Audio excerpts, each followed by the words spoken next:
Welcome to Penn State Dickinson Law's Profiles in Leadership series. My name is Daryl Lim. I serve as the H. Laddie Montague Chair and Associate Dean for Research and Innovation at the Law School.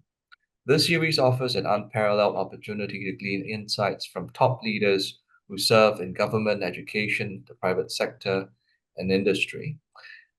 In each episode, we invite these leaders to reflect on their journey and share skills, core values, and qualities that make them the leaders they are today. We're very pleased to have John Flynn, who is part of IBM's IP leadership team. And John has helped develop and implement strategies that have enabled IBM's over 20 years of leadership in US patent issuance, senior counsel, with extensive experience in providing legal guidance for a wide variety of IP law matters, including building patent portfolios, enforcing those patents in support of freedom of action and generating income, negotiating strategic technology licenses and joint development alliances, and IP policy advocacy in patent and copyright matters. Welcome, John. Thank you. Happy to be here, Professor. Oh, please, Daryl. Okay, Daryl. Let's imagine that we're informal fireside chat. And now a lot of our listeners are law school students. So let's start with law school. And in fact, one step before that, what made you decide that you wanted to go to law school? Well, I had my undergraduate degree was in electrical engineering. I graduated from Virginia Tech in 1982, and then I went into and got a master's in computer science at night from GW University. And I was looking for a way to kind of leverage my technical background, but then develop some new skills. I'm not really sure why I decided to go to law school. I'm glad I did. When I look back on it, I think it was one of the better decisions I made. I was a little bit older at the time, probably much more mature, and I was able to. I went to law school at George Mason because they had a patent track. I don't know if you knew who Irv Caton was, but he's somewhat controversial figure in patent law circles, but he was the founding professor there, and he established this patent track, and it was, going to law school at night, it's 4 years versus 3 years. Well, you went to George Washington, which also has a fantastic reputation for your I went undergrad, to, yeah. fantastic reputation for IP. Why didn't you continue with George Washington? Well, I went for computer science, and then I applied to three schools. I applied to Georgetown, GW, and George Mason. And Mason was really the only one that had a patent track. GW did have a good IP reputation, as does Georgetown. But initially, I was going to have to pay for it, myself, which IBM ended up paying for 2 of the 4 years in the end. But and the price difference being an in-state Virginia resident to go to George Mason, combined with the kind of the patent law track, really made it a pretty easy decision for me. So, what was your experience like at Georgetown? So, no, not Georgetown, George Mason. It was I think your typical law school experience. As an engineer, I was really an engineer by training. I had to improve a little bit on some communication skills, right? Because I mean, a lot of what I spend my time doing nowadays is communicating complex legal arguments or legal theories to business executives. So I had to work a little bit on my communication skills, writing, and verbal communication, but the analytics were there, like the logical, the rational thought, and the ability to think through things logically. Well, it came very, very easy to me. And at the time, Mason wanted to make sure that people had the requisite mathematical background. We had this class that we were required to take called quantitative methods, and it would discuss some of the mathematical concepts that are important in some legal theories. So that came very easy, given all the math I was required to take as with a PS in electrical engineering. But it was a very, going at night is a little challenging, right? I had a day job. I worked for IBM at the time. And 2 of the 4 years I was an engineer at IBM, and then 2 of the 4 years I was in a training program. IBM had this patent training center in Washington, D.C., and they would pay for an engineer to go to law school, and then they would give them training during the day on how to be a patent attorney, and then they would send you to one of their respective R&D development sites throughout the country. And I was actually the last trainee to graduate from that program that they had. They did away with it after I graduated. So you started your career, pretty much legal career, certainly with IBM, but did you also start your pre-law career at IBM? I did not. I initially came out of college, and I worked for what's kind of known in DC circles, a Beltway Bandit. That was kind of a consulting firm that advised. In my case, it was the Air Force and the Army on various different, technical defense program matters. And then I worked there for about 3 years, and then I came over to IBM, and I worked also in the defense industry. Actually, I did a lot of simulation and modeling for Ronald Reagan's Star Wars initiative, mostly with satellite constellations and looking at, sensor networks and the ability to, cover various different parts of the globe with sensor coverage. And so I was a programmer, did a lot of Pascal programming. I used Turbo Pascal, and then I decided that I wanted to do something a little more, and started down the law school track. So, in the tech industry, it's pretty common for people to switch jobs every few years. They don't stay at the same place their whole career, but you have been there probably longer than many people. There's a couple of questions. One is why, and also talk about what changes you've observed in the organization over the years. Well, the organization has really, it's radically changed itself over a number of times since I've been here. I'm surprised. If you would have asked my younger self whether I would be at IBM for as long as I have, 30, 34, 35 years, something like that, I would have definitely answered, there's no way I'll last that long at IBM at the time. But I was always given, they allowed me to transition into the legal profession. They gave me some training. I've always had very challenging positions in the law function. I went over and I got out of IP law for a short period of time, I think 2 or 3 years, and was doing purely M&A work. And they invited me back or offered me a position to come back into IP law. So I've always they've always treated me very well, and they've given me challenging positions that I've have found and still find intellectually stimulating. So I think it's more, finding what kind of floats your boat and getting to work on those things. For instance, for me, it's policy matters. It's being confronted, with issues of first impression, where you're really at the bleeding edge of the law, the bleeding edge of technology, kind of thing. And I think that's probably why I stayed. They're a well-run business. They're very ethical. They're committed to diversity and inclusion. So I think for all those reasons, that's why I stayed with them for so long. So, advocacy and cutting edge policy issues. Uh, People often think of the patent debate as between the tech industry and the pharma industry.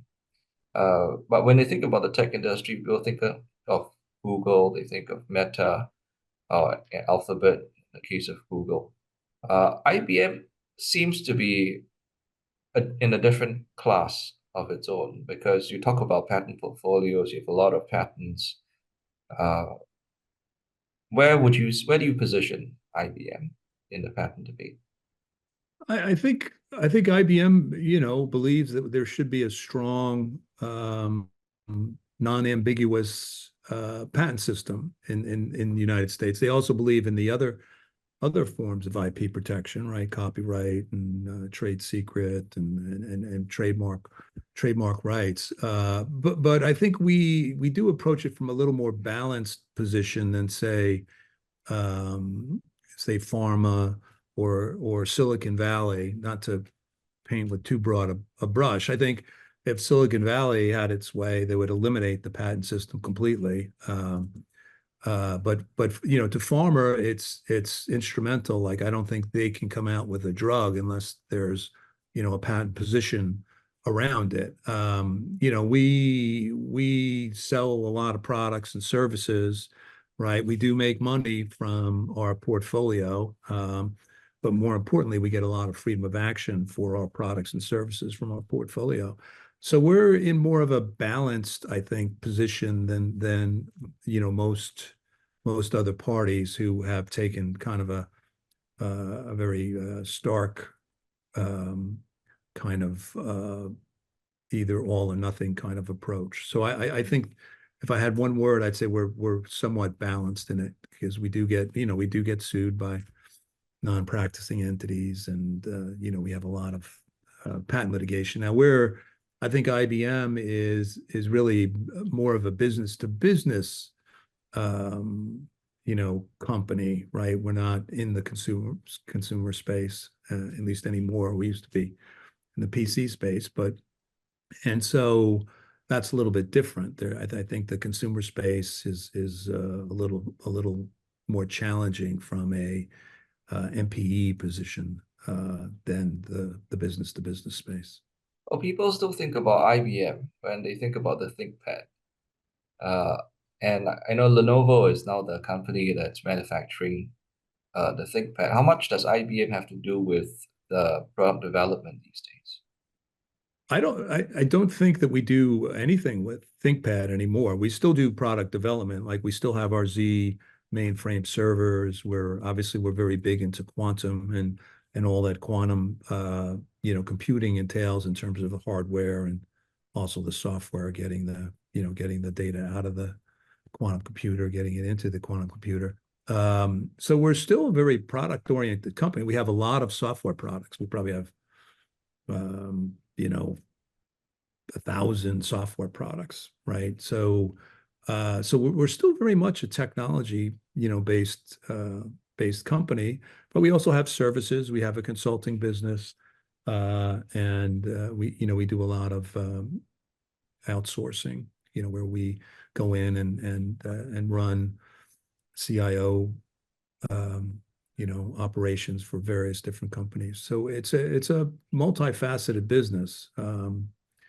But like I said, it's really business to business. So one important aspect of what you do is policy. And it seems to me that if you're going to be able to craft well-informed policy, you need to really understand the business.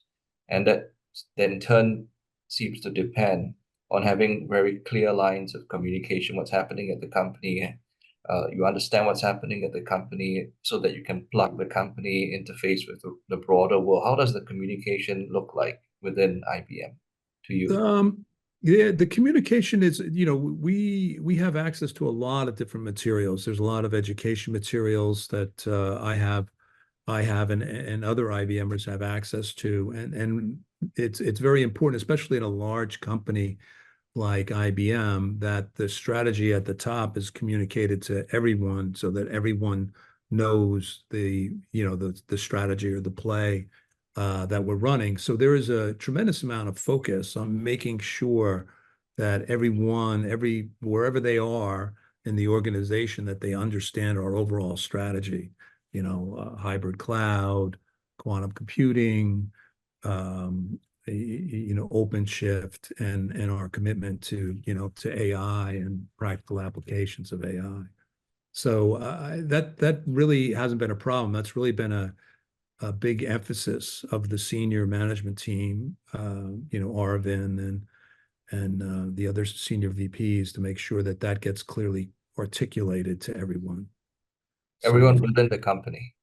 Within the company, yes. So in terms of pie chart, external facing versus internal facing, how much would you say of your job is external facing versus internal facing? Um, a lot of a lot of my job, well, I have the policy stuff, which is, there's a lot of internal, right? And there's also a lot of external stuff that we do, either through other organizations or, directly in Washington, D.C. Um, so that's both, right? Trying to figure out what we're actually doing and what we want to do so that we can form our policy positions, right? And then I have patent transactions, so that's really externally facing, right? We deal with other parties. My team negotiates agreements with other parties, patent licensing, be they, a cross licensing relationship, an enumerated, or a patent sliver, or something that supports some other joint development efforts or some other technology license that we're doing. So that's very external, and patent enforcement tends to be external too, in more of a adversarial, I'll say adversarial context, because I've yet to meet a prospective licensee that says, okay, we're ready to pay you millions of dollars and sign your agreement. Um, so it's a good happy mix, right? And our main focus with at least the transactions is making sure that we have freedom of action, and we're doing right by all the IBM businesses that we have. That's an interesting description that you just shared a moment ago. So it sounds like most of the time, if not all of the time, when you approach somebody that you think has infringed on one of your patents, the response is not, let's negotiate. It's sue me, and if I'm in the corner, then we'll talk. Is that right? There is a little of that. It comes in a lot of different flavors. It's never, most times it's cordial, right, on one level, but when you're actually, arguing about claim language, it can get a little heated. Um, and the patents are have claims. Claims use words. Words are inherently really ambiguous, and so there's also a lot of legal doctrines in patent law that are different sides of the same coin. Like, you're allowed to interpret claims in light of the specification, but you're not allowed to import limitations from the specification into the claims, right? So those are hard to resolve, right? Those are, competing principles. So there's a lot of room for argument. So are you the guy that decides whether to pull the trigger on litigation?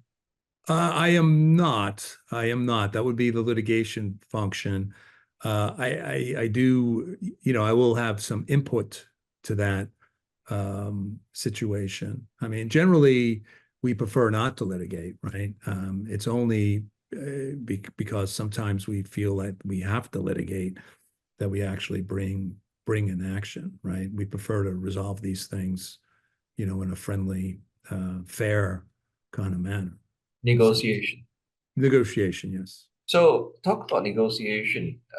When you go into a negotiation exercise, uh, what is in the back of your mind in terms of principles or steps involved in a successful negotiation? Um, I think for negotiation, the key that what I believe is the key to any negotiation is preparation on behalf of the attorney. So be it whether you're taking a position on a particular patent and a particular read against a particular product, right, is being prepared, right? You should be able to anticipate the lines of attack. Are they going to come in on enablement? Are they going to, assert invalidity?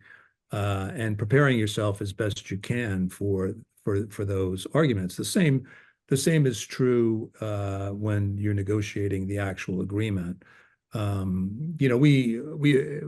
have a team, and we benefit from each other's common experiences when we're negotiating particular contracts, and we try to spot trends in parties, positions, so we can better prepare for that and have a response. When they say A, we say, well, we can't do A, but we could do B plus, right? We could handle it with this alternative. Does that work for you? Does that solve your problem?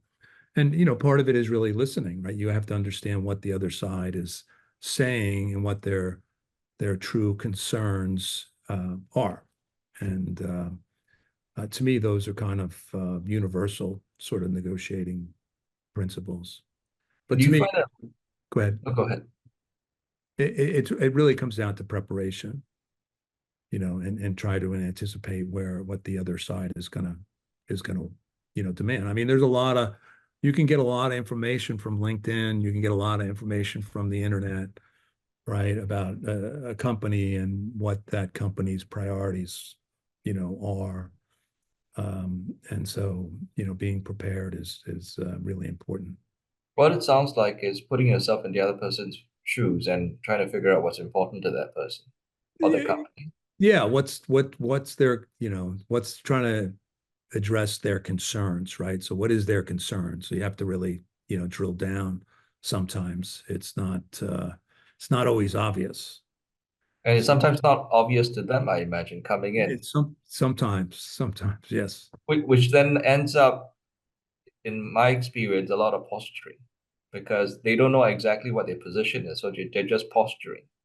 There can be posturing, and sometimes with outside counsel, there's you sometimes see some meter running, right? Because they're getting paid by the hour, right? Um, Although I never really know how they're getting paid, but you have to. There's always going to be posturing, right?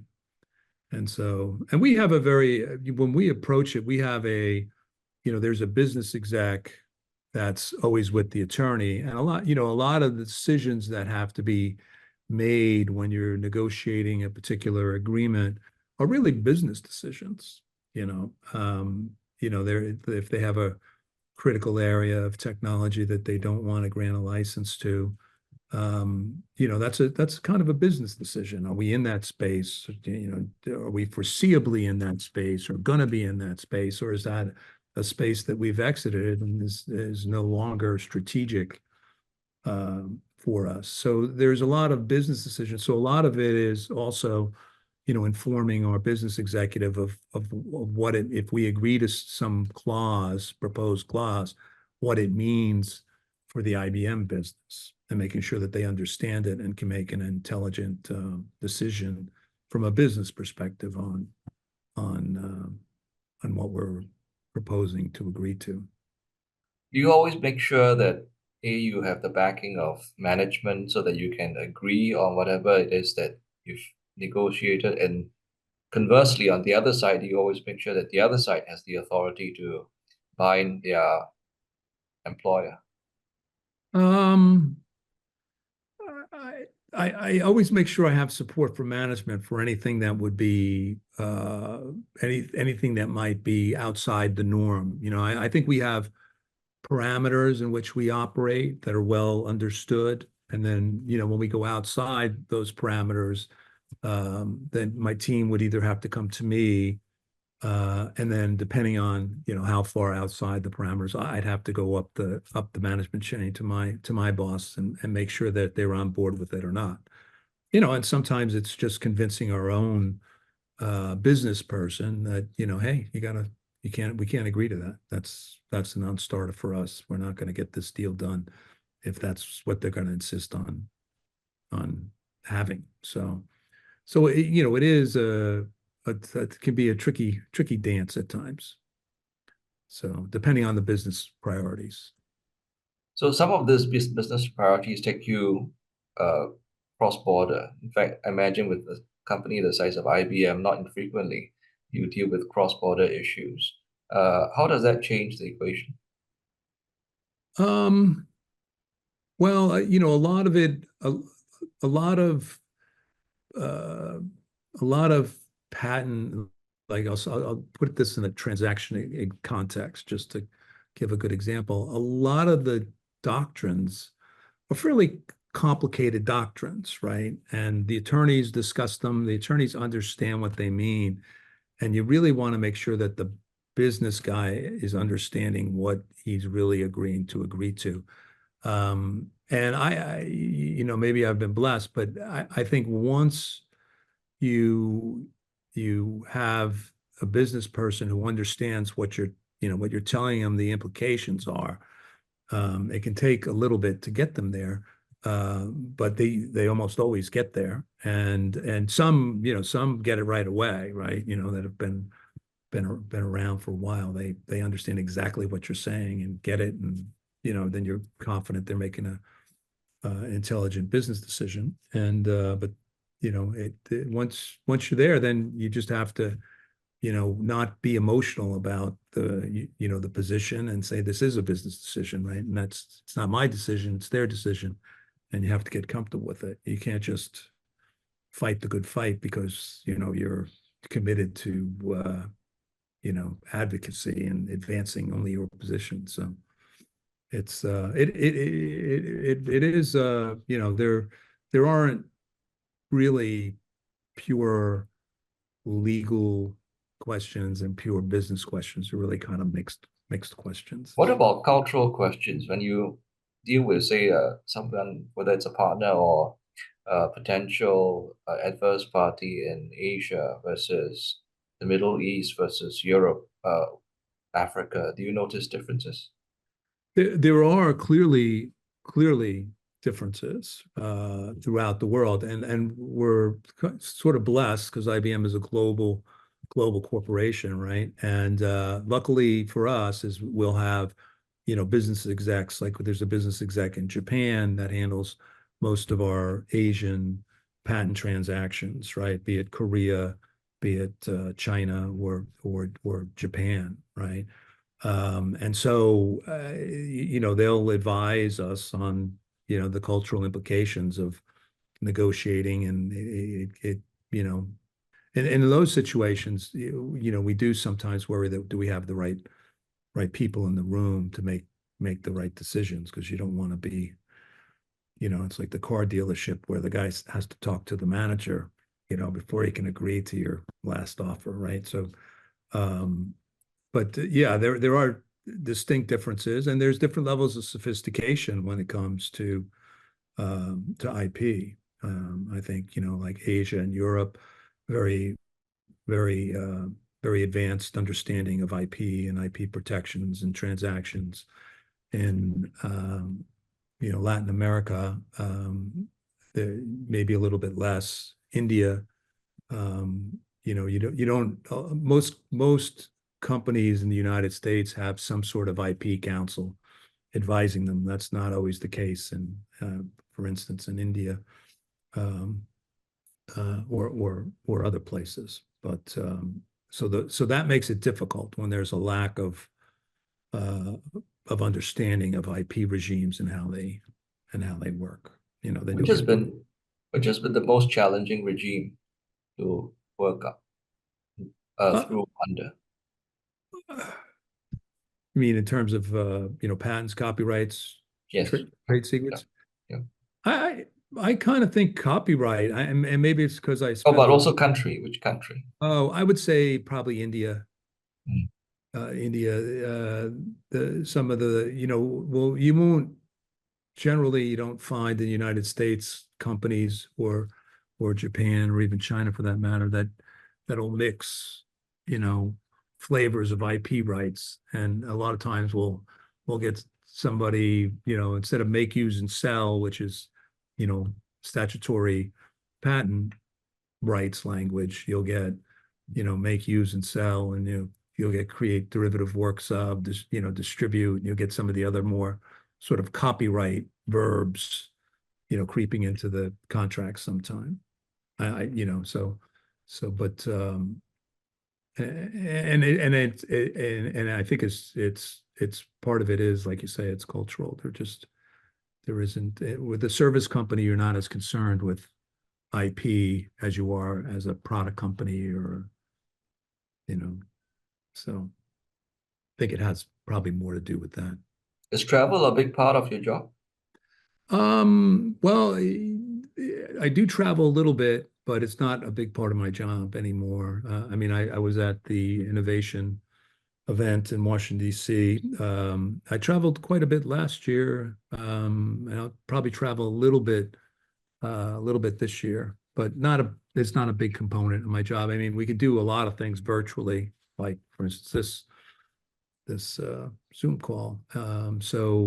And having a camera at least makes it um, not so impersonal. It's not the same thing as being in person, uh, but but it does. But we're getting towards holograms, Star Yes, Wars style. yeah. I think there are Certainly a in our few of them lifetimes, now. I think. Yes, yeah. So I want to ask you quickly about copyright, because you talked about that being the most challenging regime before I talked to you about Washington, D.C. So why don't you finish that thought about copyright? yeah, I think, and I think there are a lot of the I don't know if action is the right word, but with AI, which is really crosses a lot of legal regimes, right? You got privacy issues, you have free speech issues, you have copyright issues potentially, right? And there's um, I guess there's patent issues. The USPTO just came out with its guidance on significant contribution, right? So there's a lot of issues with AI. I think the real interesting ones are at least to me, because I'm an IP guy, I guess, is the use of copyrighted materials in training the models, right? And what do you do about the kind of the memorization problem on the output side, right? So I think those offer a lot of different challenges, and there's a lot of stakeholders that have very divergent views as to what the law should be and what the law is. So I think that's kind of and the most interesting thing that's happening in the law right now. Not that there aren't a lot of interesting things happening, Well, what, right? what is your view on that particular issue? Well, my personal view is that the copyright, it was never designed to protect ideas, concepts, facts, and I think people are overreading what copyright protects and how these large language models, say, for instance, get trained, and how it's really just a detailed analysis of the relationships of words to other words, which seems to me to be very transformative when you put it into a deep learning model. Right. Um, So, so go ahead. I think the use of copyrighted content is fair use to train models, um, and in most cases, and then on the output, if it's substantially similar to something that was used in the training material, that's infringement, right? And um, so I think that's also fairly clear, right? And the memorization problem, it's a problem, and it's recognized as a flaw in by the model developers, and they try to minimize it, and people are doing things to mitigate that risk and prevent that from happening. By memorization, you mean that the output is substantially similar or sometimes identical to the input? Yes. Yeah. Yeah, where it basically it outputs something, you know, word for word or substantially similar to some of its to a piece of its input or training materials. So yeah. So I want to talk about compliance. And one of the things that you are probably well aware of is that there are different uh, views on this by governments as well on that specific issue. And one uh, regime that has come up particularly hard or in favor of the opposite position that you're advocating for, in other words, the content owner's position, is Europe. And with the EU AI Act, and the transparency requirement. Uh, and without fair use, that seems to be putting uh, tech developers, AI developers at risk of either non-compliance with the act itself or some type of copyright law in Europe. So when you are a global business like IBM, you just say, okay, I'm just going to follow the most strict regime, or you take a differentiated approach. Well, we take a global, we definitely take a global approach to it. The EU AI Act, I think, is fairly fresh, right? I don't think anybody really understands fully what it is designed to cover. And I think that probably has to play out a little bit and be clarified because it was a little bit cryptic as to what, compliance would mean and what it means in terms of, comedy and extraterritoriality and, all those things but, part of it, we will comply with the laws, right? So, whatever they end up being interpreted to be. But yeah, that's a challenge. There is an exemption, right, that the EU has in their copyright directive, but it's not. I don't think it's clear at all what the EU AI Act is going to mean in terms of copyright compliance In terms and of, go ahead. and using copyrighted content in training. In terms of communicating with folks in Congress, folks in the White House, how does IBM position itself? I think we try to position ourselves as balanced, right? As that we're on, both ends of most things, right? We do make money from our patent portfolio. We get freedom of action from our patent portfolio, but we do get sued for patent infringement, right? Um, in the copyright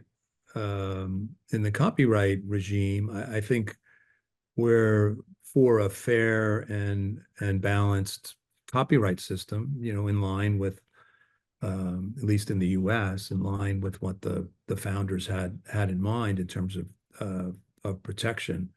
I don't know that we're supportive of strengthening copyright protections, right?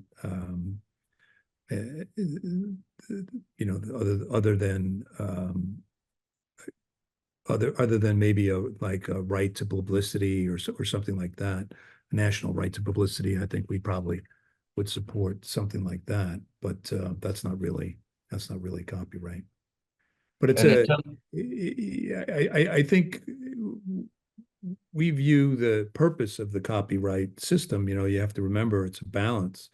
It's always like any IP regime. You're balancing optimal use versus optimal creation, right? And how do you strike the right balance between, getting optimal use of a particular creation versus optimal creation, right? And you don't want to have either one of those get out of kilter. And I think since we're on both sides of most issues, people do use some of our materials for training, and we do have models of our own that we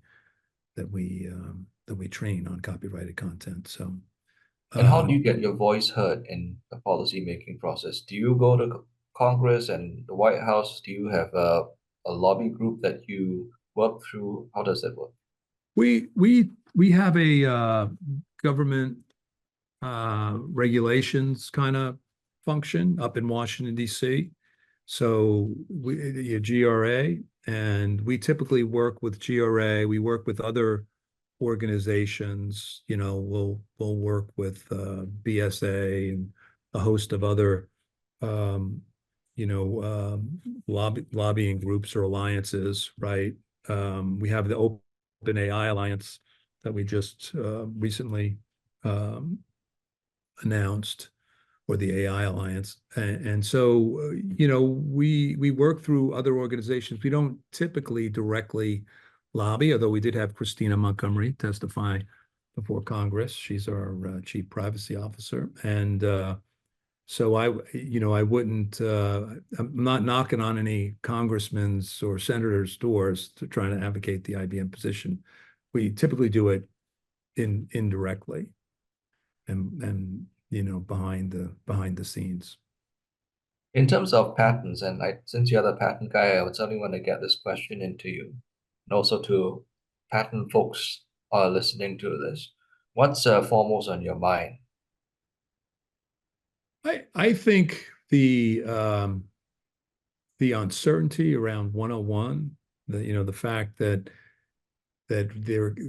we can't seem to get any consensus around defining what should be patentable versus what is, should not be patentable, seems to be probably um, the biggest sticking point that we see, right? Because 101 is just, it's so ambiguous. It's like a cone of wax in the hands of the Federal Circuit, right? It is what any particular judge says it is on that given day, with the claim. And to me, that seems like that should be something that we all could agree on, is what what are what are the eligible subject matters that you can get patents on if they're novel and unobvious, right? And all the other requirements of the statute.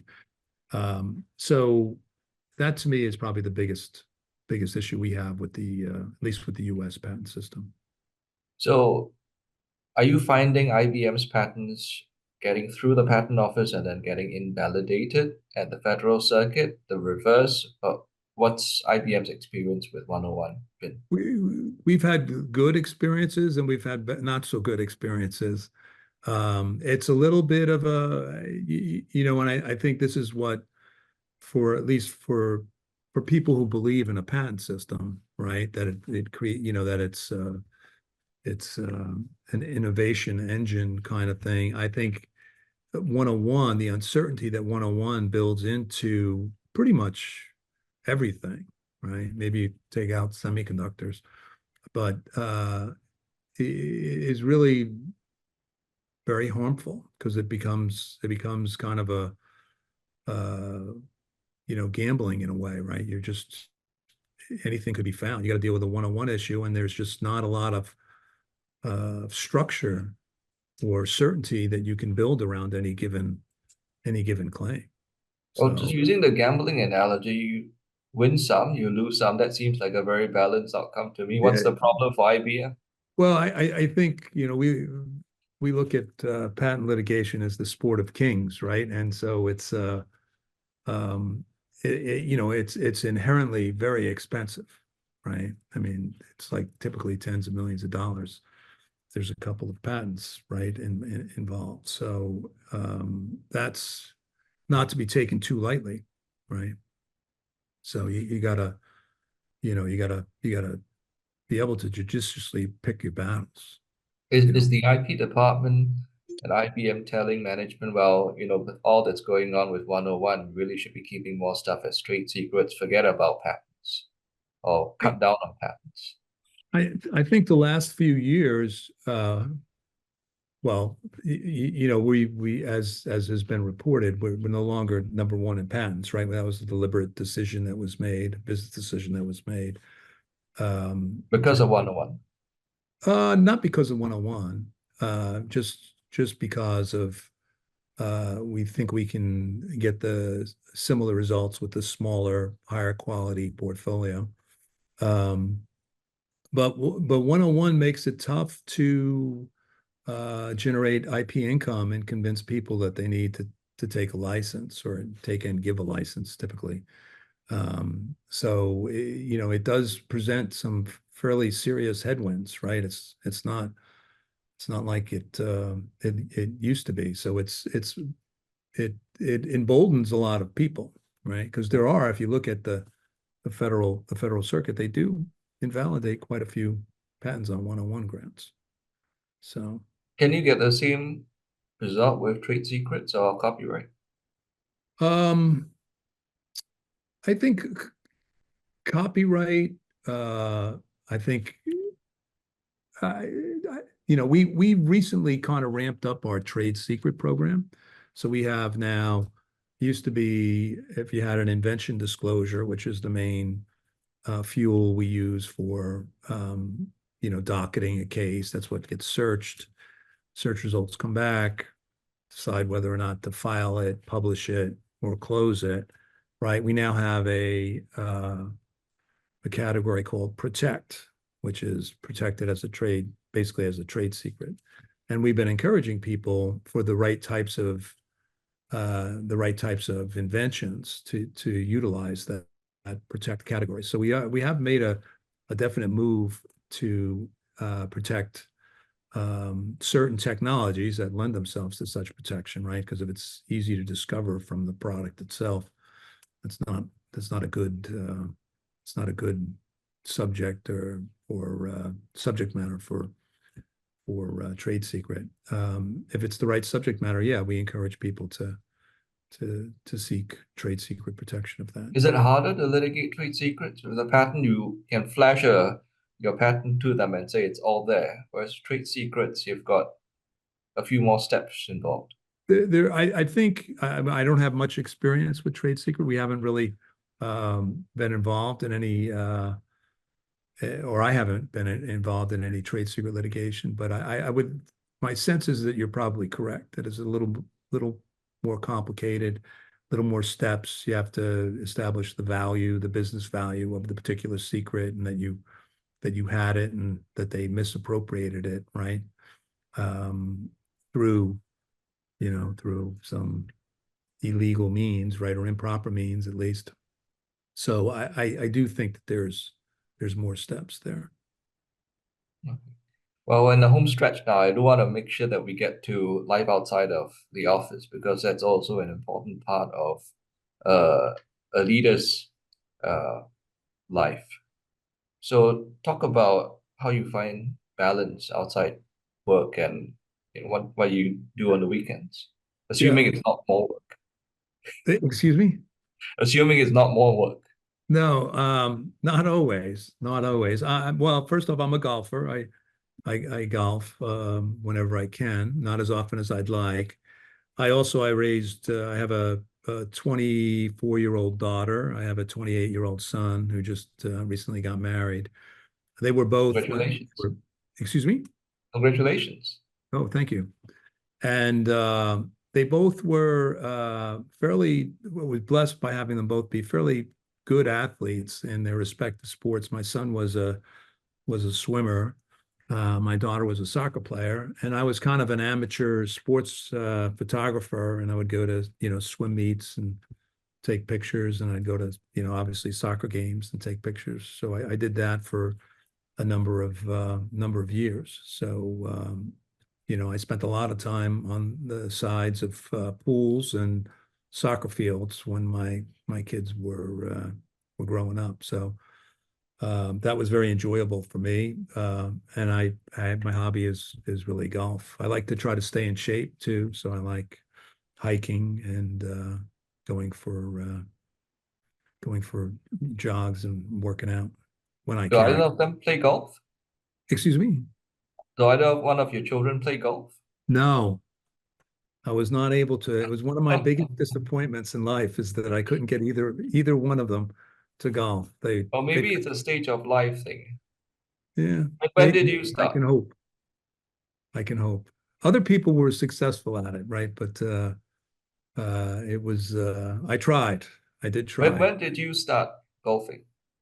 Unfortunately, I didn't start golfing until like after college, like Okay. seriously golfing until after college. I grew and I suffer from having grown up a baseball player. So you know, I can't seem to shake that in my golf swing.